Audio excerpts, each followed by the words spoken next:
The Quran is a book revered not only for its spiritual guidance, but also for its profound insights into the natural world, often expressed in verses that continue to amaze both believers and scientists. Among these verses, the descriptions of human embryonic development stand out as particularly remarkable. Revealed over 1,400 years ago, the Quran's references to the stages of human development align closely with what modern science has only recently discovered about embryology. How could such details have been known in the 7th century, long before any scientific tools or knowledge of human anatomy were available? This question has fascinated scholars, scientists, and believers, igniting discussions about the intersection of faith and science, and leading many to see these verses as clear evidence of divine knowledge. In Surah Al-Mu'minun 23:12-14, Allah describes the creation of humans in astonishing detail. We created man from an extract of clay. Then we placed him as a sperm drop in a firm resting place. Then we made the sperm drop into a clinging clot, and we made the clot into a lump, fetus. And we made from the lump bones, and we covered the bones with flesh. Then we developed him into another creation. So blessed is Allah, the best of creators. Let's break down these stages to see how they correspond to our current scientific understanding. Sperm drop in a firm resting place. This phrase references the moment of conception, when the sperm fertilizes the egg and implants into the uterus, the firm resting place. This was something completely unknown at the time, as fertilization and implantation processes were only understood with the advancement of microscopy in the 19th and 20th centuries. Clinging clot, the Arabic word used here, alaka, translates to a thing that clings, or a leech-like substance. In the earliest stages, the developing embryo clings to the uterine wall, which provides it with nutrients. Interestingly, during this phase, the embryo does resemble a leech in appearance and function, as it is connected to the mother and relies on her body for sustenance. Lump, then bones, covered with flesh. After a few weeks, the embryo develops into a lump-like structure known as the somite stage, where clusters of cells begin forming the body structure.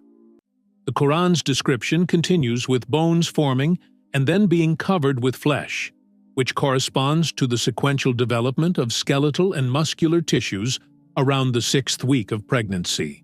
The extraordinary detail in these verses has captured the attention of notable embryologists, including Dr. Keith Moore, one of the world's most prominent embryologists, who acknowledged the precision of these descriptions.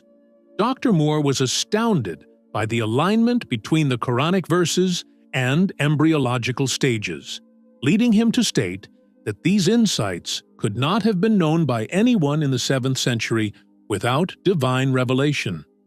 From a scientific standpoint, it is remarkable that such accurate descriptions exist in a religious text from a time when human anatomy and development were virtually a mystery. It was not until the development of advanced imaging techniques in the last century that scientists could observe these stages with clarity. These verses add to a growing number of Quranic passages that some believe anticipate scientific discoveries, including references to the expanding universe, the role of mountains in stabilizing the earth, and the water cycle. Beyond scientific alignment, the Quran's verses on human development also carry spiritual significance. In Islam, the formation of life is a profound act of creation, a reminder of Allah's omniscience and omnipotence.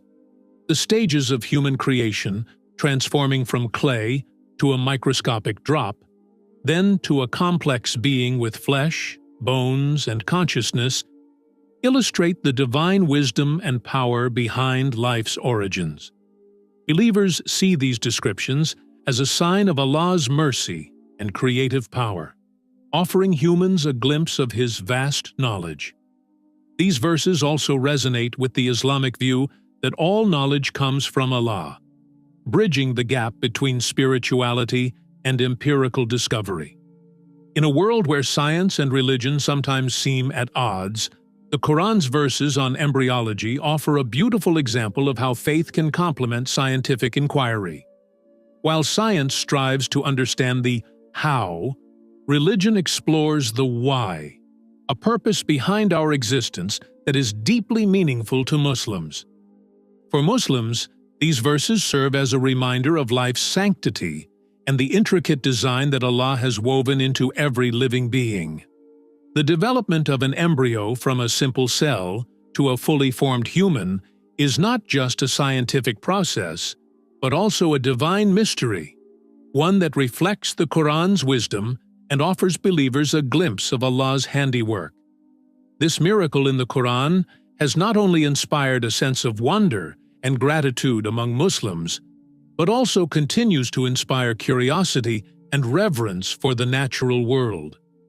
In an age where technological advancements allow us to see deeper into the workings of life, the Quran's insights into embryology remain relevant and awe-inspiring.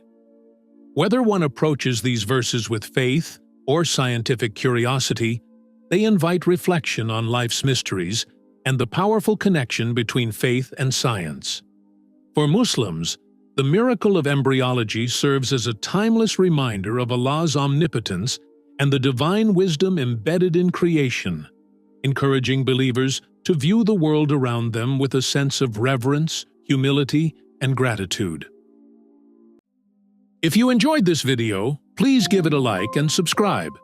Your support helps spread the message of Islam, and for that, you'll be rewarded, inshallah. Thank you for being a part of this journey.